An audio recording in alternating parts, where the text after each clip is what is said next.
Hello, bachcho. Let's read this question. The question says suggests that the most important type of intermolecular attractive interaction in the following pairs. Option 1 हमारे पास n-hexane and n-octane. Second हमारे पास I2 and CCl4. Option third हमारे पास NaClO4 and water. Option 4 है हमारे पास methanol and acetone. Option 5 है हमारे पास acetonitrile and acetone. Right?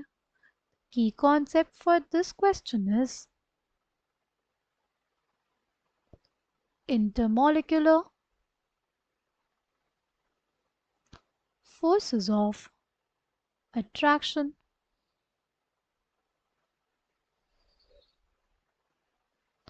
अगर हम लोग बात करते हैं इंटरमोलिकुलर फोर्सेस ऑफ अट्रैक्शन की, तो सबसे पहला होता है हमारे पास डिस्पर्शन फोर्सेस और लंडन फोर्सेस. डिस्पर्शन फोर्सेस और लंडन फोर्सेस. अगर इनकी बात करें, these type of intermolecular forces of attraction are observed कहाँ पे? In atoms and non-polar molecules. हमारे पास एटम्स हैं और नॉन पोलर मॉलिक्यूल्स होते हैं ना, इनके जो इलेक्ट्रॉनिक क्लाउड्स होते हैं, right, the electronic charge cloud is symmetrically distributed. Electronic charge cloud is symmetrically distributed, जिसके वजह से distributed, right, and जिसकी वजह से they do not have a dipole moment. but कई बार क्या होता है, एक डाइपोल डेवलप हो जाता है momentarily, right. Dipole moment is developed momentarily in such molecules, right. जैसे हमेशा क्या रहता है, इनका सिमेट्रिकल डिस्ट्रीब्यूशन है, बट मोमेंटरली किसी एक एटम में क्या हो गया, डाइपोल डेवलप हो गया, राइट. यहाँ पे नेगेटिव चार्जेस आ गए, यहाँ पे पॉजिटिव चार्जेस आ गए, तो ये इंड्यूस कर देगा क्या, अपने बगल वाले पार्टिकल में भी some kind of dipole, right. और यहाँ पे फिर क्या होने लग जाएगा, इंटरैक्शन होने लग जाएगा, राइट. इसी को हम लोग क्या कहते हैं, इसी को हम लोग कहते हैं लंडन फोर्सेस. ये हमारे पास किस में देखने को मिलता है, atoms and non polar molecules में, क्योंकि इनमें क्या डेवलप होता है, मोमेंटरी डाइपोल डेवलप होता है, राइट. टेम्परेरी डाइपोल डेवलप होता है, जिसके वजह से इनके बीच में क्या अराइज करते हैं, फोर्सेस ऑफ अट्रैक्शन, राइट. अगर इसमें देखें तो देखो n-हेक्सेन क्या है, n-हेक्सेन एक नॉन पोलर मॉलिक्यूल है, राइट. n-ऑक्टेन भी हमारे पास क्या है, एक नॉन पोलर मॉलिक्यूल है. इस वजह से इन दोनों में हमारे पास जो most important type of intermolecular interaction हो जाएगा, वो क्या हो जाएगा, वो हो जाएगा लंडन फोर्सेस या डिस्पर्जन फोर्सेस, राइट. क्या आ जाएगा हमारे पास, डिस्पर्शन फोर्सेस. ओके, नेक्स्ट क्या है, I2.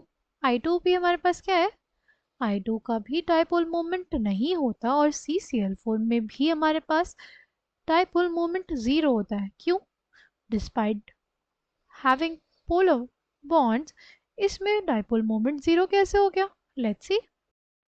हमारे पास क्लोरीन ज़्यादा इलेक्ट्रोनेगेटिव होता है, और केमिस्ट्री में हम लोग डाइपोल्स की डायरेक्शन कहाँ दिखाते हैं, from positive end to the negative end, right. तो ये हमारे पास डाइपोल्स की डायरेक्शन हो गई, राइट. नाउ ये जो हमारे पास है ना, क्लोरीन 1, क्लोरीन 2 और क्लोरीन 3, इनका रिजल्टेंट डाइपोल मोमेंट नीचे की तरफ, राइट. और क्लोरीन 4 जो होगा हमारे पास, इसका डाइपोल ऊपर की तरफ. ये दोनों डाइपोल्स जो है ना एक दूसरे को कैंसिल आउट कर देते हैं. They cancel out because they are equal and opposite, right. जैसे वेक्टर्स इक्वल एंड ऑपोजिट होते हैं, एक दूसरे को कैंसिल आउट कर जाते हैं, वैसे डाइपोल मोमेंट भी क्या होता है, एक वेक्टर क्वांटिटी होता है, और इस वजह से दे कैंसिल आउट. एंड हेंस जो हमारे पास मॉलिक्यूल का डाइपोल मोमेंट आता है वो कितना आ जाता है, 0 आ जाता है. तो यहाँ पे हमारे पास भी दोनों मॉलिक्यूल्स क्या है, नॉन पोलर है. इस वजह से यहाँ पे जो most important intermolecular forces of attraction हो जाएगा वो क्या हो जाएगा, हमारे dispersion forces, right. Now next क्या है हमारे पास, नेक्स्ट है NaClO4 और वाटर. देखो NaCl4 क्या है, ClO4 जो है ना वो वाटर में जाते ही क्या हो जाएगा, डिसोसिएट हो जाएगा, बना देगा Na प्लस और ClO4 माइनस. यहाँ पे क्या फॉर्म हो गए हमारे पास, आयंस फॉर्म हो गए, right. This brings us to second type of interactions, which is ion dipole interactions, right. एक डाइपोल और जब हमारे पास एक आयन में इंटरैक्शंस हो तो उसको हम लोग क्या बोलते हैं, आयन डाइपोल इंटरैक्शंस, राइट. जैसे हमारे पास सपोज कोई नेगेटिव चार्ज आयन है और ये हमारे पास एक डाइपोल है. डाइपोल का जो पॉजिटिव वाला पार्ट होगा किधर रहेगा, हमारे नेगेटिवली चार्ज आयन की तरफ. इन दोनों के बीच में क्या रहेगा, एक फोर्स ऑफ अट्रैक्शन. इसी को हम लोग क्या बोलते हैं, आयन डाइपोल इंटरैक्शंस, राइट. तो NaClO4 और वाटर में हमारे पास क्या हो जाएगा, वो हो जाएगा आयन डाइपोल इंटरैक्शंस. ओके, फिर हमारे पास क्या बचा, फिर हमारे पास है मेथनॉल एंड एसीटोन, राइट. अगर इन दोनों में बात करें, we have methanol and acetone.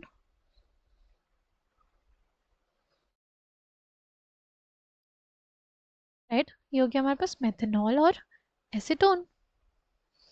देखो यहाँ पे जो ऑक्सीजन है बीइंग मोर इलेक्ट्रोनेगेटिव, ये क्या करेगा, इलेक्ट्रॉन डेंसिटी पुल करेगा, जिसकी वजह से ऑक्सीजन के ऊपर पार्शियल नेगेटिव और हाइड्रोजन के ऊपर पार्शियल पॉजिटिव चार्ज डेवलप होगा, राइट.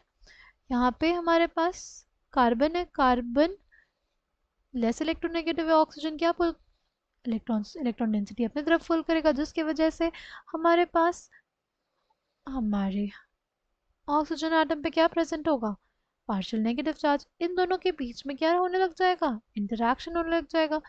इन इंटरैक्शन का नाम होता है डाइपोल डाइपोल इंटरैक्शंस, क्योंकि यहाँ पे हमारे पास क्या एग्जिस्ट कर रहे हैं, डाइपोल एग्जिस्ट कर रहे हैं, राइट. ये हमारे पास थर्ड टाइप का इंटरैक्शन होता है, डाइपोल डाइपोल इंटरैक्शंस. ये हमारे पास कहाँ पे अराइज करता है, ये हमारे पास उन स्पीशीज में अराइज करता है जहाँ पे हमारे हमेशा क्या रहे, परमानेंट डाइपोल. जैसे हमारे पास है इस केस में, राइट. इस केस में हमारे पास क्या है, परमानेंट डाइपोल है हमारे दोनों मॉलिक्यूल्स में, जिसकी वजह से यहाँ पे कौन से इंटरैक्शंस हैं, डाइपोल डाइपोल इंटरैक्शंस, राइट. क्या हो जाएगा हमारे पास, ये हमारे पास आ जाएगा डाइपोल डाइपोल इंटरैक्शन. ओके, फिर हमारे पास क्या है, एसीटोनाइट्रिल और एसीटोन. अगर इन दोनों की बात भी करें, हमारे पास है CH3CN और हमारे पास है एसीटोन, राइट. दोनों भी क्या है, पोलर मॉलिक्यूल्स है. इसमें हमारे पास क्या हो जाएगा, partial negative charge partial positive charge. यहाँ पे भी नाइट्रोजन पे क्या रहेगा, पार्शियल नेगेटिव चार्ज, कार्बन पे पार्शियल पॉजिटिव चार्ज, राइट. तो इन ये दोनों भी इनके पास भी होता है परमानेंट डाइपोल, इस वजह से इन दोनों में भी क्या हो जाएगा, डाइपोल डाइपोल इंटरैक्शन, राइट. तो फिफ्थ का क्या हो जाएगा हमारे पास, फिफ्थ का हो जाएगा dipole dipole interaction, right. I hope you understood it well. Thank you and all the best.